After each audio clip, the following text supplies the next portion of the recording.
சுச்சக்கர வரதாச்சாரியம் சுத்தசத்வ குருத்தமம் ஸ்ரீநிதி ராகவம் வந்தே ஹியபார கருணாகரம் கவிதாஜித கல்லோலி கன்யகா காந்தவக்ஷசே கருணாதி குணாட்யாய கமலாநிதயே நமஹா. ஸ்ரீ சங்கரா தொலைக்காட்சி நேயர்களுக்கு நமஸ்காரம். புன்னகை ராமாயணம் சுந்தர ஸ்பந்தம் 55வது ஸ்லோகத்தை இன்றைய தினம் நாம் காண உள்ளோம். இப்ப காட்சி என்னன்னா, சரமா என்பவள் சீதைக்கு ஹனுமான் ராவண சபைக்கு போய் என்னென்னவெல்லாம் செய்தார் என்ற சாகசங்களை எடுத்து சொல்லி இருக்கிறாள். அதையெல்லாம் முன்பு கேட்டு வைத்திருந்த சீதை, அசோகவனத்தில் இருந்த காலத்தில் அறிந்து கொண்ட சீதை இப்போ பின்னாடி ராமபிரான்ட்ட அப்படியே ஒரு பிளாஷ்பேக்காக எடுத்து சொல்கிறாள். அதைத்தான் பார்த்து வருகிறோம். இப்போ கிட்டத்தட்ட ஹனுமான் என்ன பண்ணிட்டார்னா, அத்தனை அரக்கர்களையும் தன்னுடைய வாளாலேயே ராவணனுடைய அரண்மனை தூண்களோடு சேர்த்து கட்டிவிட்டார். மிச்சம் இருக்க அரக்கர்களை எல்லாம் அழைத்த ராவணன் ஹனுமானுடைய வால்ல துணியை சுத்தி எண்ணெயை ஊத்தி தீ வச்சிருங்கோன்னு சொன்னானோ. இந்த வில்லூர் சுவாமி அவருக்கு பகவான் கொடுத்த அனுபவத்தின் அடிப்படையில் பாடுகிறார். ஏன்னா வால்மீகி ராமாயணத்தில் சற்றே வேறு விதமாக இருக்கும், நாம புன்னகை ராமாயணத்தின் கோணத்தில் காண்கிறோம். ஆகையினால ராவணன் என்ன சொன்னா, இப்ப இந்த வால் ரொம்ப நீண்டுட்டே போறது, இதுல ஒரு துணியை சுத்தி எண்ணெயை ஊத்தி நெருப்பு வச்சிருங்கோன்னு நானும். அதனால மிச்சமுள்ள அரக்கர்கள்லாம் இதுல துணியை சுத்தரேன்னு போனா, முந்தைய ஸ்லோகம் 54வது ஸ்லோகம் பார்த்தோம் இல்லையா, வீட்டுல ஒட்டு துணி மிச்சம் இல்லை. அதனால வேஷ்டி புடவை என்னென்ன ஆடைகள்லாம் இருக்கோ எல்லாத்தையும் கொண்டு வந்து ஹனுமானுடைய வாளோடு சுற்றி விட்டார்களாம். அதுக்கப்புறம் ஏதாவது உதிரி திரி இருக்கு, சின்ன சின்ன நூல் இருக்கு, ஊசியில கோக்குற நூல் இருக்கு, எல்லாத்தையும் கொண்டு வந்து சுத்தியாச்சு. அப்பவும் பாதி வாளுக்குத்தான் அவர்களால சுற்றி முடிக்க முடிஞ்சதே ஒழிய மிச்சம் பாதி வாள் அதே மாதிரியே இருக்கான். இந்த நிலையில் அரக்கர்களுடைய கதி என்னாச்சுங்கிறத சரமா சீதையிடம் சொல்கிறாள். அதை இப்போ சீதை ராமனிடம் சொல்கிறாள். அதை கேட்டு ராமன் புன்னகை செய்கிறான். அதுதான் இந்த 55வது ஸ்லோகம். உங்கள் மனத்திரையிலே காட்சி, சீதை ராமனுக்கு ஹனுமானுடைய சாகசத்தை சொல்கிறாள். தொலைக்காட்சி திரையிலே 55வது ஸ்லோகம்.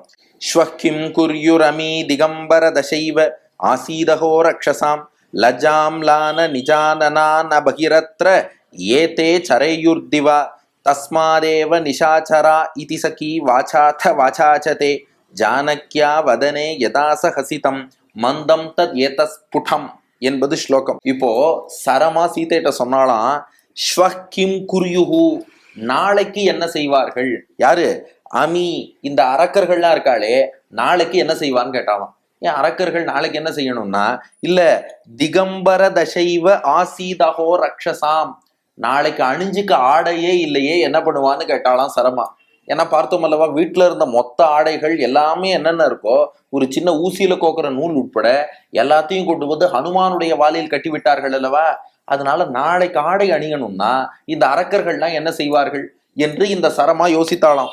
யோசிச்சுட்டு சொன்னாலாம், லஜ்ஜாம்லான நிஜானனாகா, அவர்களுக்கு ஒரே வெட்கமா போச்சான். அடடா, இனி கையில் அணிந்து கொள்வதற்கு ஆடையே நம்ம கிட்ட இல்லையே, எல்லாத்தையும் கொண்டு போய் ஹனுமானுடைய வாளோடு கட்டி விட்டோமே அப்படின்னு யோசிச்சு வெட்கப்பட்டு போய் ந பகிரத்ர ஏதே சரையூர் திவா, அதனால இனிமே பகல் நேரத்துல நாங்க வெளியிலேயே வரமாட்டோம்னு முடிவு பண்ணிட்டாலும். ஏதாவது இருந்தா தானே பகல்ல வெளியில வர முடியும். அதனால அரக்கர்கள்லாம் வெட்கப்பட்டு நாங்க பகல்ல வெளியில வரமாட்டோம்னு முடிவு பண்ணார்களாம். பகல்ல வெளியில வரலைன்னா அப்ப எப்பதான் வெளியில வர்றது? இரவில் தான் வெளியே வந்தாக வேண்டும். அதனாலதான் தஸ்மாதேவ நிஷாச்சராக இதிசகி வாசாத வாசாததே, அதனால தான் இரவு பொழுதில் அரக்கர்கள் நடமாட தொடங்கினார்கள்.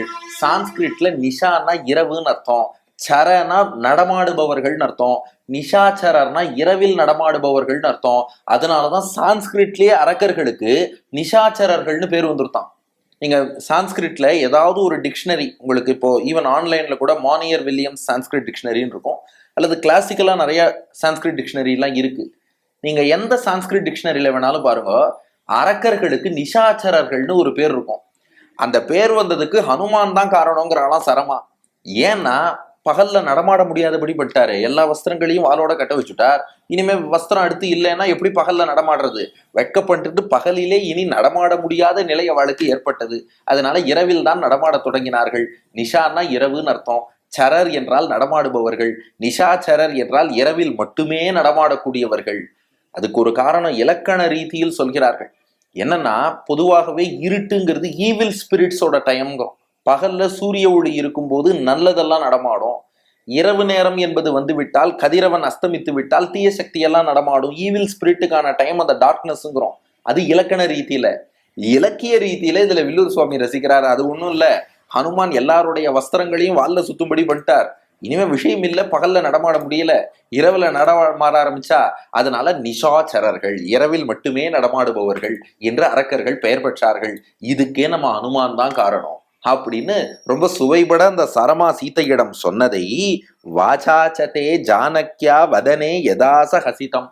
ராமா, அதை பின்னாடி சீத்தை உன்னிடம் நினைவு கூர்ந்து சொன்னபோது உன்னுடைய முகத்திலே அழகான மெல்லிய புன்னகை தோன்றியதே, மந்தம் தத் ஏதத் ஸ்புடம், அந்த புன்னகையை தாண்டா வடுவூரில் நாங்கள் காணும்படியாக ஸ்பஷ்டமாக இப்போது காட்டிக்கொண்டு நீ விளங்குகிறாய் என்று ராமனை கொண்டாடுகிறார் வில்லூர் சுவாமி. அப்ப ஸ்லோகத்தின் மொத்த கருத்து என்னன்னா, அனுமார் வால்ல நெருப்பு வைக்கிறேங்கிற பேர்ல அரக்கர்கள் வீட்டுல உள்ள துணி எல்லாத்தையும் கொண்டு வந்து இவர் வால்ல சுத்தினதுனால அடுத்து அணிவதற்கு வஸ்திரம் இல்லை, வஸ்திரம் இல்லாதனால வெளியில போகணும்னா வெட்கமா இருக்கு, அதனால பகலில் நடமாடுவதை தவிர்த்து விட்டார்கள் அரக்கர்கள். அதனாலதான் நிஷாச்சரர்கள், இரவில் நடமாடுபவர்கள். இன்னைக்கும் சான்ஸ்கிரிட்ல இலக்கண இலக்கிய ரீதியில நிஷாச்சரர்னா அரக்கர்னு அர்த்தம். நிஷாச்சரர் இரவில் நடமாடுபவர்கள்னு பெயர் பெற்றார்கள். அதனாலதான் போல இருக்குன்னு சரமா சொல்ல, அதை இப்ப சீதை ராமன்கிட்ட சொல்ல, ராமன் அதை கேட்டு புன்னகை செய்தான். இனி நம்ம 3 விஷயம். முதல் விஷயம், இங்கே ராமனுடைய புன்னகைக்கான காரணம் என்னன்னா, நம்ம கிராமட்டிக்கலா இலக்கண ரீதியில நிஷாச்சரர்கள்ங்கிறதுக்கு நிறைய அர்த்தம் சொல்லுவோம். ஹனுமான் இலக்கிய ரீதியில இப்படி அரக்கர்களை நிஷாச்சரர்கள் ஆக்கி விட்டாரே, இரவு நேரத்துல மட்டும் நடமாடும்படி பண்ணிட்டாரே, அதை நினைச்சு ராமன் புன்னகை செய்தான். இது புன்னகைக்கான காரணம். 2, இது உணர்த்தக்கூடிய ஹனுமானுடைய குணம் என்னன்னா, ஹனுமானை போன்ற ஒரு பரம பாகவதர் ஒரு பக்தனை ஒருத்தன் எதிர்த்து நின்னான்னா கடைசியா கற்ற துணி உட்பட எல்லாத்தையும் இழந்து நிற்பாங்கிறது தான் அர்த்தம்.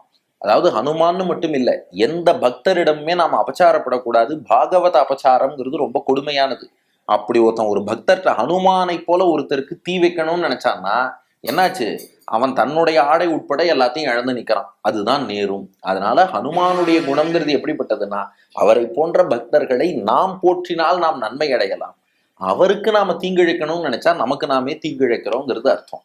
அது நம்மால் புரிந்து கொள்ள முடிகிறது. 3வது, இதை அனுபவிக்கும் நம்ம நேயர்களுக்கெல்லாம் என்ன பலன்னா, எல்லாவித பயமும் நீங்கும். ஏன்னா நமக்கு எதை பார்த்தாலும் பயமா இருக்கு. திடீர்னு ஒன்று சொல்றாங்க. அதுவும் இந்த சோசியல் மீடியா அது இதுன்னு வந்ததுலேருந்து புதுசா ஒரு வைரஸ் வந்திருக்கு, கிருமி வந்திருக்கு, ஒரு வியாதி ஒன்று பரவுறது, எத்தையாவது ஒன்று போட்டு விட்டுறாங்க. எல்லாத்தையும் பார்த்து நாமும் பயந்துட்டு இருக்கோம். எதையும் பார்த்து அஞ்சாமல் இருக்க ஹனுமான் நமக்கு துணை நிற்கிறார் என்ற அந்த தைரியம் நமக்கு வர. அதனாலதான் பாருங்க, இப்ப நாம எங்க இருக்கோம்னா, சீர்காழி தென்பாதியில் உள்ள கோதண்டராம சுவாமி திருக்கோவில்ல இருக்கும். இங்கே ராமபிரான் கையிலே கோதண்டம் என்னும் வில்லை ஏந்தி கொண்டு நான் இருக்கிறேன், நான் உன்னை ரட்சிக்கிறேன் என்று சொல்லிக்கொண்டே சீர்காழியிலே இங்கே ராமபிரான் எழுந்தருளி இருக்கிறார். அப்படிப்பட்ட சீர்காழி கோதண்டராம சுவாமி திருக்கோவில்.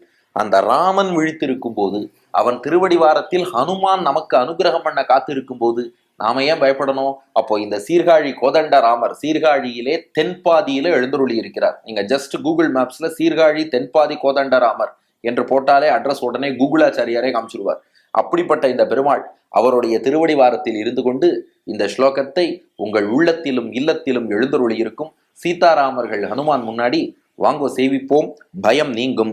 ஸ்வக்கிம் குர்யுரமி திகம்பர தசைவ ஆசீதகோ ரக்ஷசாம் லஜ்ஜாம்லான நிஜானனான பகிரத்ர ஏதே சரேயுர்திவா தஸ்மாதேவ நிஷாச்சரா இதி சகி வாசாத வாசாச்சதே ஜானக்யா வதனே யதாச ஹசிதம் மந்தம் தத் ஏதத் ஸ்புடம் என்று தினம் சொல்வோம். பயம் நீங்க பெறுவோம். நன்றி, வணக்கம்.